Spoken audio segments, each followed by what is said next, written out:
दोस्तों, ये कहानी है 13 साल की वेडनेसडे एडम नाम की एक लड़की की, जिसके चेहरे पर किसी तरह के कोई इमोशंस नहीं बनते थे और मौत को लेकर उसके अंदर एक अजीब सा जुनून था।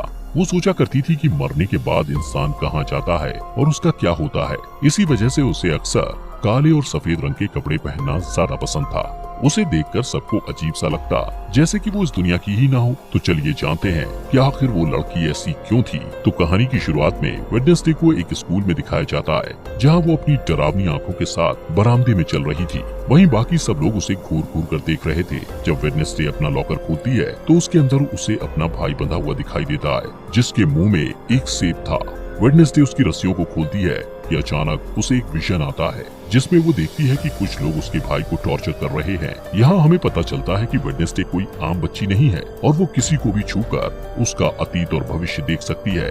जब वेडनेसडे को पता चलता है कि स्विमिंग टीम के लड़कों ने उसके भाई को टॉर्चर किया था, तो वो 2 बैग में पिराना फिशेस को, जो बहुत ज्यादा खूंखार मांसाहारी मछलियाँ होती हैं, उनको भरकर स्विमिंग पूल के पास जाकर उन खून की प्यासी मछलियों को स्विमिंग पूल में छोड़ देती है, जिससे सारे लड़के अपनी जान बचाने के लिए पूल से बाहर निकलने की कोशिश करते हैं। तब वेडनेसडे उनसे कहती है कि उसके अलावा कोई भी उसके भाई को परेशान नहीं कर सकता।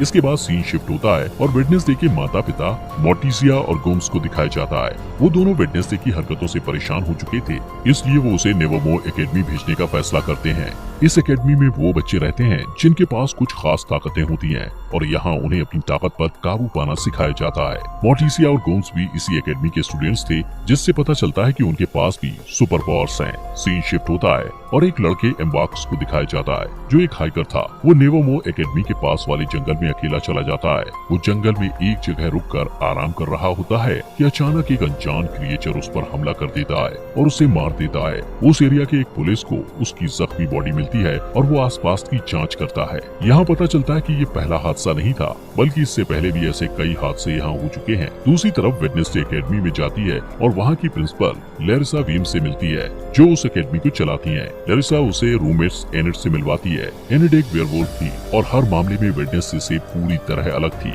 एनिड को रंग बहुत पसंद थे और उसने अपने साइड के कमरे को अलग अलग रंगों से सजा रखा था, जबकि वेडनेसडे को काली और डार्क रंग की चीजें पसंद थी। बाद में एनिड वेडनेसडे को एकेडमी में घुमाती है और वहाँ के मेन ग्रुप फैंग्स, पर्स, स्टोनर्स और स्किल्स के बारे में बताती है। फैंग्स के ग्रुप में वैम्पायर्स होते हैं, पर्स ग्रुप में वेयरवुल्फ होते हैं और स्टोनर्स पत्थर में बदल सकते हैं और उनके सर पर सांप होते हैं। वहीं स्किल्स में जलपरियां होती हैं, जो लोगों के साथ आसानी से हेरफेर कर सकती हैं। एनिड वेडनेसडे को सबसे पॉपुलर लड़की बायंसा बार्कले के बारे में बताती है, जो बहुत ही खूबसूरत जलपरी थी। बायंसा का एक एक्स बॉयफ्रेंड ज़ेवियर थॉप भी उस एकेडमी में होता है, जो अपनी ड्राइंग को असलियत में बदल सकता है। इसके बाद वेडनेसडे के माता पिता वहाँ से चले जाते हैं, लेकिन जाने से पहले वेडनेसडे के पिता उस पर नजर रखने के लिए एक कटा हुआ हाथ वहाँ छोड़ देते हैं, जो जिंदा होता है और उसे थिंग कहा जाता है। इसके बाद वेडनेसडे तलवारबाजी की क्लास में जाती है और वहाँ बायंसा के खिलाफ लड़ने के लिए तैयार हो जाती है। बायंसा और वेडनेसडे के बीच जबरदस्त लड़ाई शुरू होती है और दोनों बराबर पॉइंट पर होते हैं।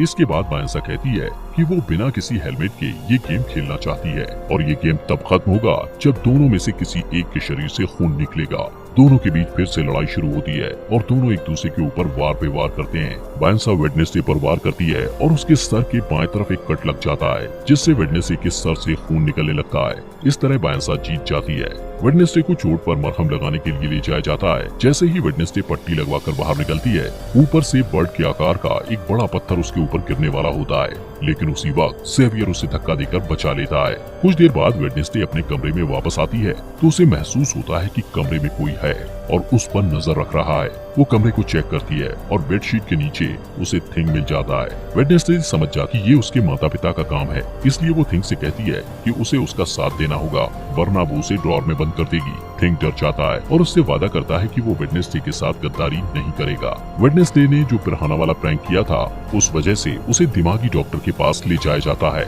लेरिसा उसे नेवरमोर एकेडमी के पास ही एक छोटे से शहर जेरिको में जांच के लिए लेकर जाती है। वेडनेसडे अपनी थेरेपिस्ट से मिलती है, लेकिन उसे किसी के बारे में कुछ भी नहीं बताती।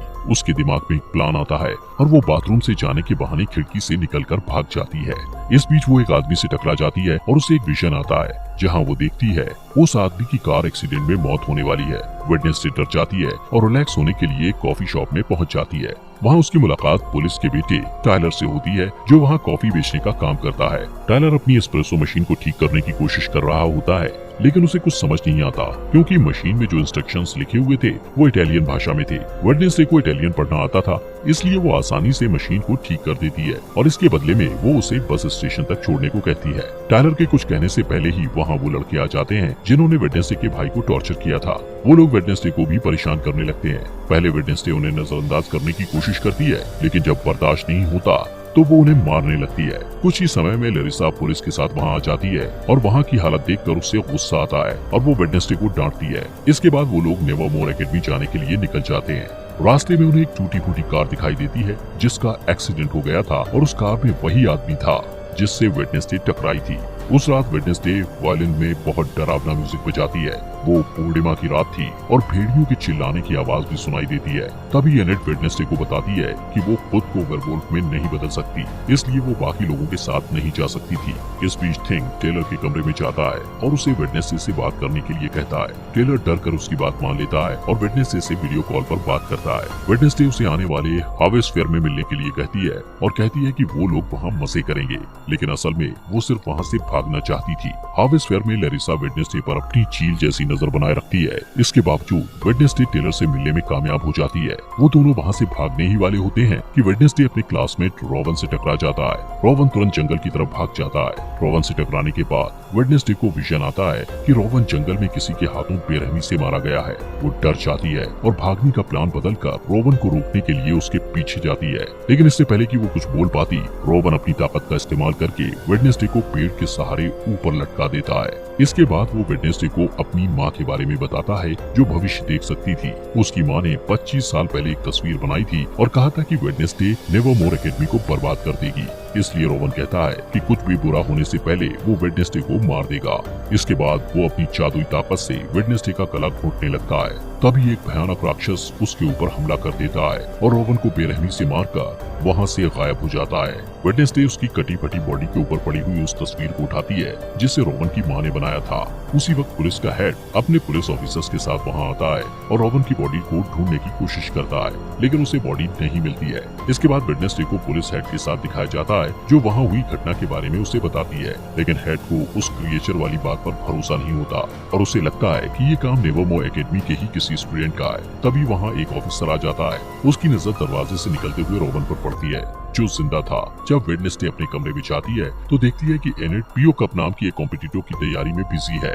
ये एक बोट रेस की प्रतियोगिता थी जो हर साल एकेडमी में ऑर्गेनाइज की जाती है। बाद में वेडनेसडे रोवन से बात करने की कोशिश करती है, लेकिन लरिसा उसे कहती है कि रोवन को एकेडमी से निकाल दिया गया है, जिसका कारण वो उसे नहीं बता सकती।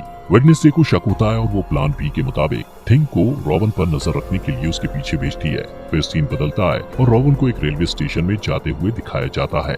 थिंग उसका पीछा करता है। रोवन आसपास का माहौल चेक करने के बाद वॉशरूम में चला जाता है, जहां वो अपना रूप बदलकर एक बूढ़ा आदमी बन जाता है, लेकिन थिंग रास्ता भटक जाता है, इसलिए वो रोवन को अपना रूप बदलते हुए देख नहीं पाता। इसके बाद वो बूढ़ा आदमी लरिसा का रूप ले लेता है। यहाँ पता चलता है कि लरिसा ही अपना रूप बदलकर रोवन की मौत को छुपाने की कोशिश कर रही थी।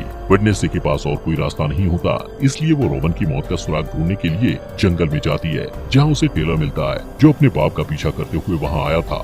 थोड़ी देर बाद वेडनेसडे को रोवन का चश्मा मिलता है। वो उसे उठाती है और उसे विजन आते हैं जिसमें वो देखती है कि रोवन के पास नीले रंग की एक किताब थी, जहाँ से उसे उसकी माँ की बनाई हुई तस्वीर मिली थी। इसके बाद वेडनेसडे तुरंत ही अपनी क्लास टीचर के पास जाती है और उससे किताब के बारे में पूछती है। उसकी टीचर बताती है कि वो किताब पुराने स्टूडेंट्स के समाज से जुड़ी हुई है जिसे नाइट शेड्स कहा जाता है, लेकिन उस समाज को बहुत पहले ही खत्म कर दिया गया है। फिर स्कूल से जाने के बाद वेडनेसडे रोवन के कमरे में किताब ढूंढने के लिए जाती है। रोवन के पलंग के नीचे उसे एक मुखौटा मिलता है। वो वहाँ से जाने ही वाली होती है कि तभी वहाँ रोवन का रूममेट ज़ेवियर आ जाता है और उसे देख के वेडनेसडे पलंग के नीचे छिप जाती है। ज़ेवियर से मिलने उसकी एक्स गर्लफ्रेंड बायंसा भी वहाँ आ जाती है। वेडनेसडे उन दोनों की सारी बातें सुन लेता है और उसे पता चलता है कि बायंसा आने वाले बोट रेस की प्रतियोगिता में एनेट को हराने के लिए प्लान बना रही है। इसके बाद वेडनेसडे अपने कमरे में आ जाती है और बायंसा को रेस में हराने के लिए प्रतियोगिता में एनेट का साथ देने का फैसला करती है।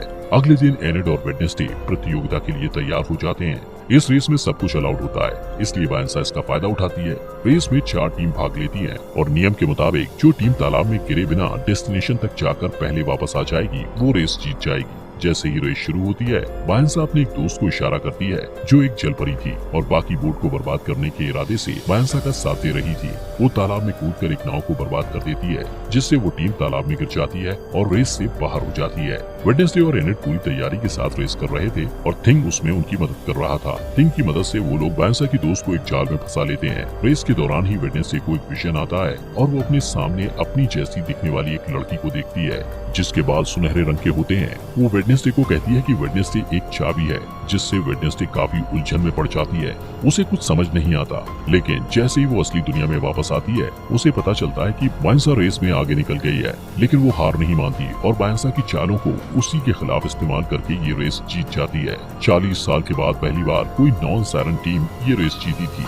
लैरिसा एनेट को पीओ कप ट्रॉफी देती है, लेकिन वेडनेसडे को ज्यादा अटेंशन पसंद नहीं था, इसलिए वो वहाँ से चली जाती है। वो नेवरमोर एकेडमी के पुराने स्टूडेंट एडगर एलन पो की मूर्ति के पास जाती है और अचानक उसकी नजर उस मूर्ति के हाथ में रखी पत्थर की किताब पर जाती है, जिसके नीचे उसे एक निशान दिखाई देता है। वो निशान ठीक वैसा ही था जो उस तस्वीर में बना हुआ था, जिसे रॉबन ने मरने से पहले उसे दिया था। उस बुक में वेडनेसडे को कुछ पहेलियां मिलती हैं, जिसे वो तुरंत सुलझा लेती है और उसे एक सुराग मिलता है। उस सुराग में 2 बार चुटकियां बजाना होता है। जब वो 2 बार चुटकियां बजाती है तो अचानक एक छुपा हुआ बरामदा खुल जाता है, जहाँ एक गुप्त कमरा होता है। वहाँ वेडनेसडे को रॉबन की किताब मिल जाती है, जिसमें रॉबन ने तस्वीर को फाड़कर निकाला था। वो उस किताब को अपने बैग में रखती है, लेकिन इससे पहले कि वो आगे जा पाती, कोई उसके सिर को एक काले कपड़े से ढक देता है। थोड़ी देर बाद जब काले कपड़े को हटाया जाता है, तब वो देखती है कि वायंसा, ज़ेवियर और कुछ स्टूडेंट्स उसे घेर कर खड़े हुए हैं और ये सभी नाइटशेड्स के सदस्य हैं। यहाँ पता चलता है कि लैरिसा ने उनके ग्रुप को खत्म किया था। इसके बाद ज़ेवियर उसे अपने ग्रुप में शामिल होने के लिए कहता है, लेकिन वेडनेसडे मना कर देती है और वहाँ से चली जाती है। इसके बाद लैरिसा को दिखाया जाता है जो आउटरीच डे के बारे में घोषणा करती है, जहाँ एकेडमी के सारे स्टूडेंट्स को शहर के आम लोगों से मिलना जुलना होता है और उनके साथ काम करना होता है। इन लोगों को नॉमीज कहा जाता है। जब वो लोग शहर पहुँचते हैं, तब वेडनेसडे ज़ेवियर को बताती है कि उसके रूममेट की मौत हो चुकी है, लेकिन उसे इस बात पर भरोसा नहीं होता है और वो कहता है कि रॉबन की मौत नहीं हो सकती, उसे बस एकेडमी से निकाल दिया गया है। इसके बाद वेडनेसडे उसे वो तस्वीर दिखाती है जो रॉबन की माँ ने बनाई थी। ज़ेवियर उस तस्वीर को करीब से देखता है और कहता है कि इस तस्वीर में जो आदमी है, उसने जेरिको शहर को बसाया था और उसका नाम जोसेफ क्रैकस्टोन है। थोड़ी देर बाद वेडनेसडे पिलग्रिम वर्ल्ड में जाने का फैसला करती है, जहां जेरिको के इतिहास के बारे में पता चलता है। वहां वेडनेसडे यूगिन नाम के लड़के से मिलती है, जो मधुमक्खी पालने वाले क्लब में उससे पहले मिल चुका था और दोनों की दोस्ती भी हो गई थी। वो दोनों बातें करने लगते हैं और आसपास की चीजों को देखते हैं। इसके बाद सारे स्टूडेंट्स वहाँ की केयरटेकर अर्लिन से मिलते हैं, जो उन्हें पिलग्रिम वर्ल्ड घुमाते हुए जोसेफ क्रैकस्टोन की कलाकृतियों के बारे में बताती है।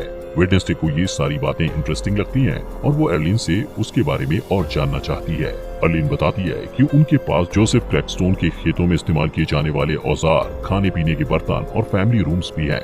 वेडनेसडे कहती है वो यहाँ काम करना चाहती है, लेकिन अर्लिन कहती है कि उसे रेनोवेट किया जा रहा है, इसलिए वो वहाँ काम नहीं कर सकती है और कहती है वो सब ये ओल्ड बजरी में काम करेंगे और घूमने आए हुए लोगों को केक बांटेंगे। बाद में वेडनेसडे और यूगिन क्रैकस्टोन के फैमिली रूम में घुस जाते हैं। वहाँ वेडनेसडे को एक तस्वीर मिलती है, जिसमें वो लड़की भी होती है जिसे वेडनेसडे ने अपने विजन में देखा था। थोड़ी देर बाद उसे वो किताब भी मिल जाती है जो उस लड़की ने पकड़ी होती है। वेडनेसडे देखती है कि उस किताब के सारे पन्ने खाली हैं, इसलिए उसे शक होता है कि ये किताब नकली है। तभी वहाँ यूगिन के साथ अर्लिन आ जाती है और उसे पकड़ लेती है। वेडनेसडे उससे असली किताब के बारे में पूछती है, तब अर्लिन झिझकते हुए बताती है कि 1 महीने पहले वो किताब चोरी हो गई थी।